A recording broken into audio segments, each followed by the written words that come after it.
Hello friends, in this one we are going to be looking at how we can change our white background into any other color in Adobe Photoshop. This is Twisted Creative. Alaribo is my name. If it's your first time on this channel or you've been watching on this channel and you've not subscribed, please do it to subscribe. It's going to help in the algorithm to boost this channel and to keep it running forever for free. It's not just only subscribing, please also click on the notification bell so that you'll be notified anytime a new video is released. Without wasting much time, let's get into it. This is the image we are going to be using. Let's use our Ctrl J for extra 2 more layers. Use our Ctrl J 2 times, then we'll rename this as this first one as cutout. Let's rename this to be shadows. With this cutout layer selected, let's go to the selection tool. You can choose anyone, but I like using magic wand tool. Then you have to click on select subject. Now Photoshop has done the selection, but we did not use cloud for this, so definitely we'll have to make some corrections. So let's go in there for possible corrections. Okay, then we're going to take our lasso tool, then zoom in. Let's zoom in to see, check for errors and omissions. So we have to check and see, like this part, let's correct it. So we're going to be minusing. So let's go to somewhere. Okay, so for the hair area, we're going to add extra part of the background. I'm going to add extra part of the background so as to refine the hair later. Okay, so let's go to the other side and see. It's like this thing has eaten into the image too much. Let's reduce it by adding more part for the image.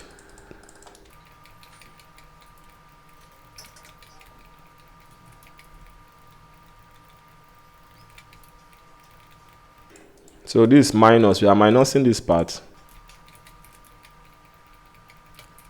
So let's minus this part, this little part here, and we'll go under the shoe. I have to remove this part entirely because we have the shadow. We're going to have the shadow layer separately, so let's remove all these parts. So let's see punch in, and I'm going to remove part of this because if you check under this shoe, it's like under the shoe you notice that we have some parts outside the shoe. Those parts are the shadows, so we have to retain this part, this extra part here for the shadows.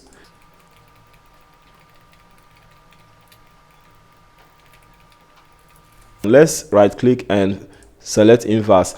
Then we're going to right click again and feather with 2 and hit OK.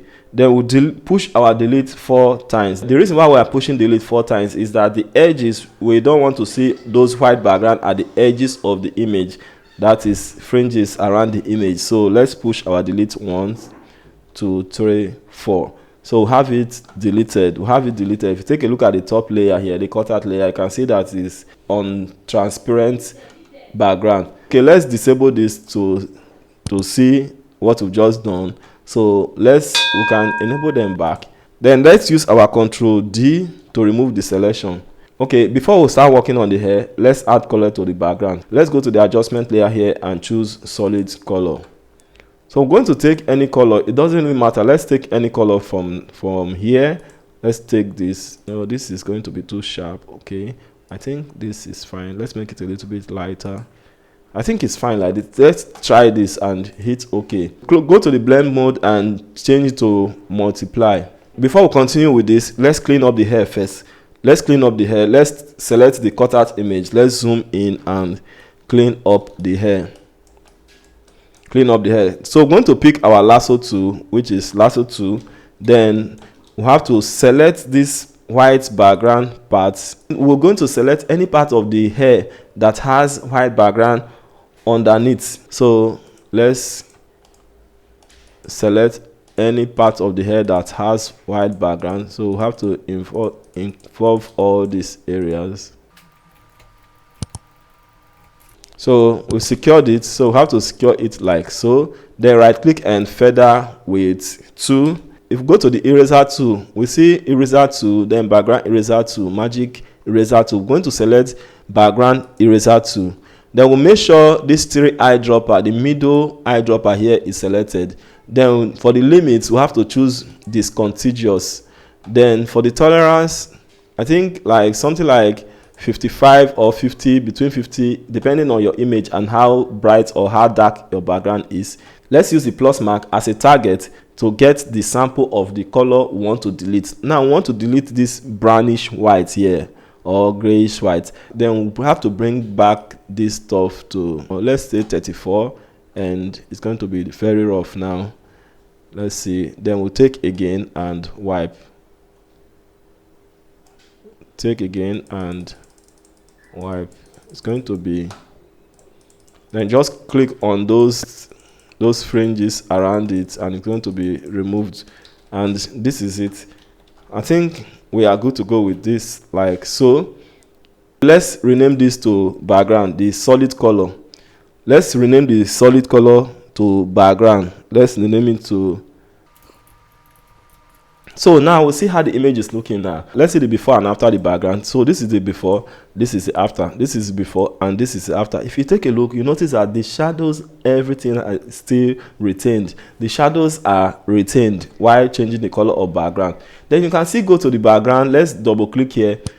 Let's double click here and check for lighter colors. Like if you notice that the background is too dark, so we have to go for lighter parts of the background like so. I think it's fine like this. Then it does not end here. Let's hit OK for this. Then we're going to click on the shadow layer and zoom in. Let's zoom in.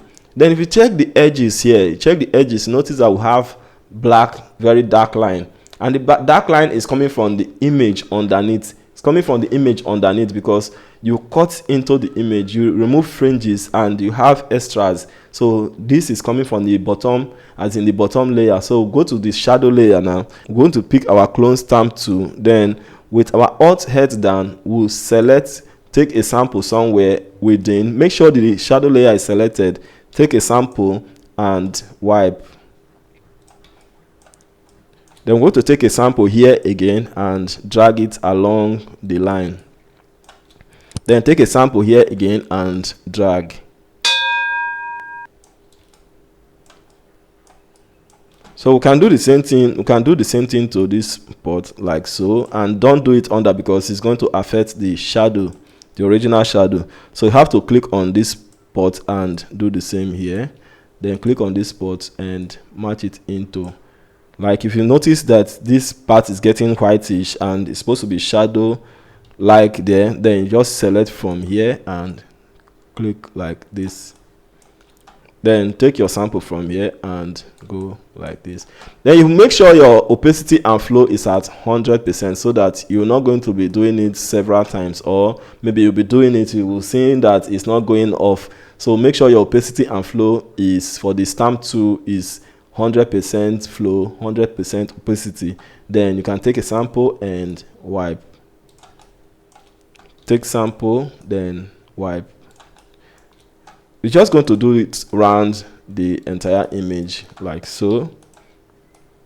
But this part is not that visible, but it's good you do it so as it's not going to be looking strange. Okay, so we have to take sample here and do sample and wipe. Take a sample and wipe. Take sample and wipe.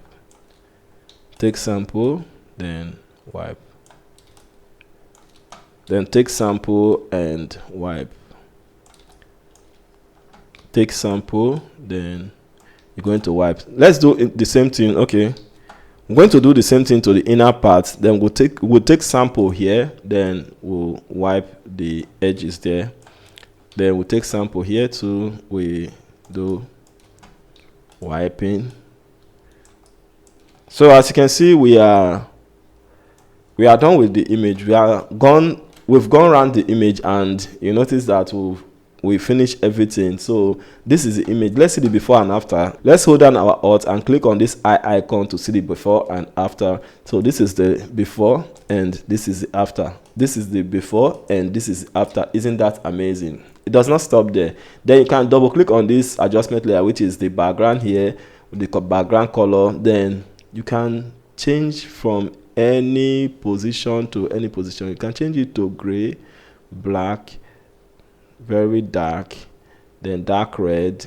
When you are on red, let's put it on the position that is going to be bright enough for this image. Let's leave it here, and you can pull this slider, the hue slider. You can pull it from down to top to see the color that is going to suit your need. You can choose any color. Let's say if you choose this kind of color, this aqua color for instance, then you can move the position also to take it brighter, to take it to brighter area or darker color. Okay, let's leave it somewhere here. Let's leave it somewhere. Okay, let me go to the color we choose the first time, the color we chose the first time. Or you can just, let's go between, let's say orange color, brownish. Those background color is a kind of popular demand. Okay, so I think it's something like this will be fine. Let's go to the color area. Let's go for more saturation and more light, and you can see that is just it. It's just for you to choose a particular spot you want the color to be, and you are good to go. Let's hit OK here, then hold down our Alt and click on the eye icon to see the before and after. So this is the before and this is the after. This is the before and this is after. Isn't that amazing? That is it for this video. Find it interesting, helpful and useful. Let us know in the comment section telling us the area it has helped and the area we need to improve on. Like I said earlier, if you are new on this channel or if you've been watching and have not subscribed, please do subscribe because it's going to help in the algorithm to boost this channel, to keep it running forever. Thanks for watching this video. Creative people, keep on creating. See you in the next one. Bye for now.